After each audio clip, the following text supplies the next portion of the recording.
Attribute आपके पास क्या होगा, डी डॉट, डी है तो इसकी आपके पास लेक्स वैल्यू होगी, मैं उसे लेक्स कह देता हूँ, दैट वैल्यू विल बी 2, यहाँ से हमारे पास 2 आ जाएगा। अब रिडक्शन हुई है, इसका मतलब है ये रूल फायर होगा। रूल फायर होने का मतलब ये है कि यहाँ पे क्या लिखा हुआ है, F dot value is equal to D dot lex value, तो यहाँ पे F dot value is equal to D dot lex value, तो क्या आ जाएगा, 2 आ जाएगा। अब यहाँ पे अगर हम गौर से देखें तो हमने एट्रीब्यूट यूज किया जो कि एफ डॉट वैल था, प्लस उसकी वैल्यू यूज की 2, तो ये हमारे पास एनोटेटेड पार्स ट्री आ जाता है। और इसी तरह से हम जब इसे फुल करेंगे, अब ये अब आप देखें कि एफ टी पे रिड्यूस हो रहा है, इसका मतलब है कि ऐसी आपके पास रूल्स है जिसमें एफ टी पे कंप्लीटली रिड्यूस हो रहा है, इसका मतलब है कोई ऐसी प्रोडक्शन है हमारे पास जिससे टी इम्प्लाइज एफ प्रोड्यूस हो रहा है। इस केस में क्या होगा, उसका रूल फायर होगा, और रूल में यू नो कि आपके पास क्या हो रहा है जी, रूल में जैसे उसकी वैल्यू ट्रांसफर हो रही है, T dot val is equal to F dot val, तो यहाँ पे क्या होगा, T dot val is equal to 2। इसी तरह से आपके पास क्या होगा, E dot val is equal to 2।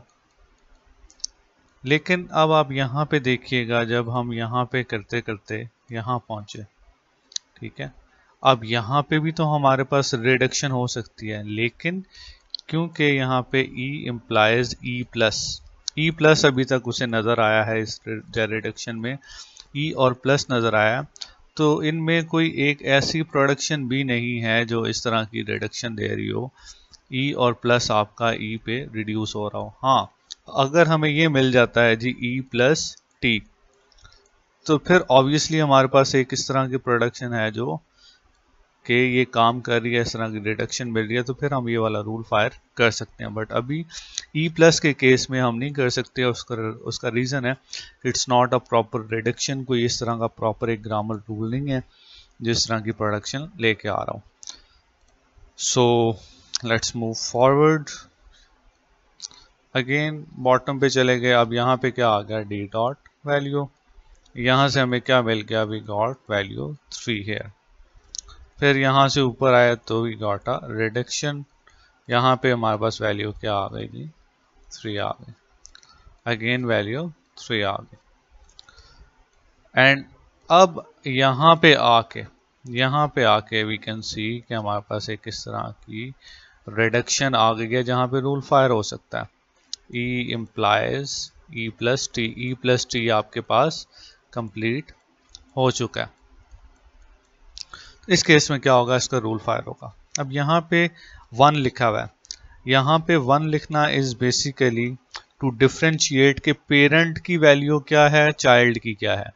तो यहाँ पे हम 1 लिख रहे हैं, इसका ये मतलब नहीं है कि E1 is some another variable जिसके अलग प्रोडक्शन होगी, no, it's just to differentiate कि पेरेंट प्रोडक्शन कौन सी है, चाइल्ड कौन सी है।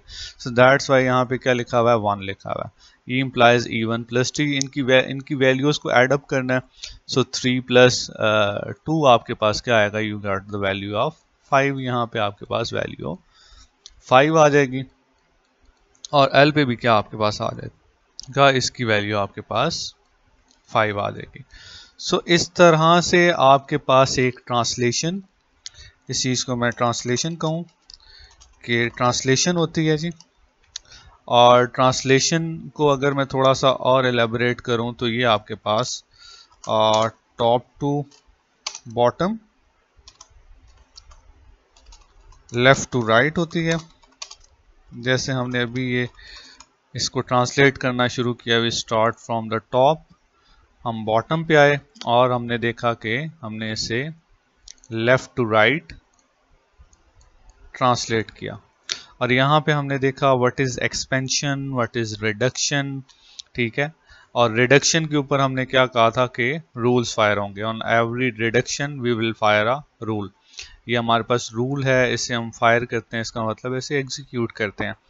सो ये तो हमारे पास थोड़ी सी डिबेट हो गई जी सिमेंटिक एनालिसिस की, ट्रांसलेशन की, और यहाँ पे 2-3 बातें लिखी हुई जी, इनहेरिटेड एट्रीब्यूट, सिंथेसाइज एट्रीब्यूट्स कौन से होते हैं। जब हमने इस ग्रामर की एट्रीब्यूट की बात की तो इस एट्रीब्यूट के आगे 2 क्लासेस एंड सिंथेसाइज है और इनहेरिटेड है।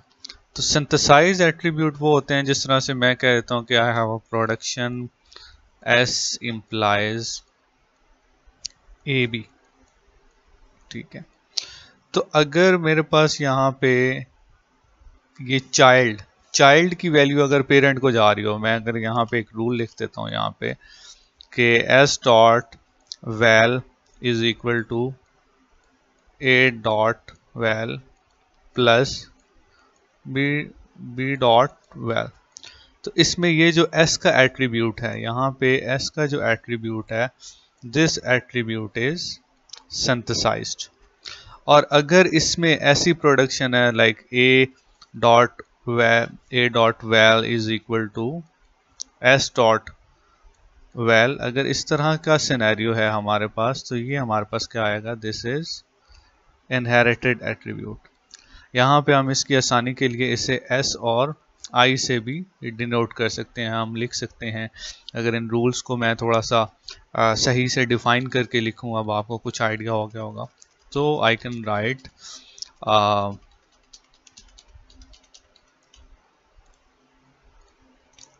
s डॉट s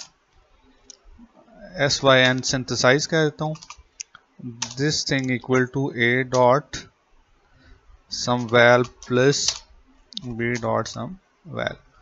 सो ये आपके पास एक सिंथेसाइज एट्रीब्यूट है। और अगर इनहेरिटेड की बात करूं तो a डॉट वैल या a डॉट INH क्या होगा जी, आपके पास जो पेरेंट से वैल्यू आ रही होगी s डॉट सम वैल्यू। तो ये डिफरेंस है जी आपके पास इनहेरिटेड और सिंथेसाइज एट्रीब्यूट्स में। और अब इसके बाद जो हम बात कर रहे थे s एट्रीब्यूटेड ग्रामर और l एट्रीब्यूटेड की, तो s एट्रीब्यूटेड ग्रामर वो होती है जिसमें जस्ट सिंथेसाइज एट्रीब्यूट यूज हो। अगर उसके रूल्स में खाली आपको इस तरह के रूल्स मिलें जिसमें सिंथेसाइज एट्रीब्यूट यूज हुआ हो, तो आप ये कहेंगे कि this is my s attributed grammar. और अब यहाँ पे जो सवाल आता है जी, what is l attributed grammar, l attributed क्या होगी। l एट्रीब्यूटेड में इनहेरिटेड और सिंथेसाइज ये दोनों अगर एट्रीब्यूट यूज हो रहे हो तो आप उसे l एट्रीब्यूटेड ग्रामर कहोगे।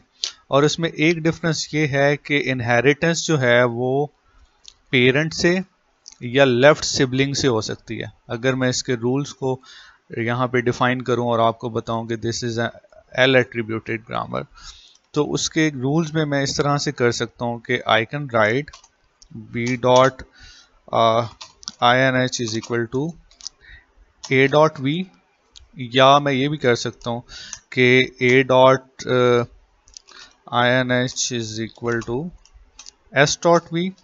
लेकिन अगर मैं ये चीज़ करता हूँ a dot INH is equal to b dot some value, तो दिस इज रॉन्ग, फिर ये l एट्रीब्यूटेड ग्रामर नहीं होगी। लेफ्ट से आप इनहेरिटेंस कर सकते हो, लेफ्ट सिबलिंग से और पेरेंट से, लेकिन अगर आप राइट साइड पे जाओगे तो देन इट्स अ वायलेशन। सो ये आपने काम नहीं करना। सो इन द फाइनल मैं ये कंक्लूड कर रहा हूँ कि if I have a s attributed grammar, इसका मतलब है उसमें खाली सिंथेसाइज एट्रीब्यूट्स होंगे। और अगर मैं कह रहा हूँ कि इट्स अ l एट्रीब्यूटेड, तो फिर इसमें दोनों होंगे। लेकिन फ़र्क क्या होगा, इनहेरिटेंस आपकी खाली या तो पेरेंट से होगी या लेफ्ट सिबलिंग से होगी, राइट से नहीं कर सकते आप, ठीक है। So that's all about semantic analysis overview, जिसमें हमने s एट्रीब्यूटेड ग्रामर को देखा, l एट्रीब्यूटेड को देखा, इनहेरिटेड और सिंथेसाइज एट्रीब्यूट को देखा। हमने देखा कि किस तरह से ग्रामर के साथ रूल्स को, सिमेंटिक रूल्स को अटैच करना एक तो से एट्रीब्यूटेड ग्रामर बनाता है और दूसरा क्या करता है, उसे मीनिंग प्रोवाइड करता है। और इसकी ट्रांसलेशन जब होती है, ट्रांसलेशन कैसे होती है, top to bottom, left to right. और इस ट्रांसलेशन में हमने देखा कि अगर उसके एट्रीब्यूट्स और वैल्यूज़ को हम अटैच कर रहे हैं ऑन अ पार्स ट्री, तो ये पार्स ट्री आपके पास एनोटेटेड पार्स ट्री होता है।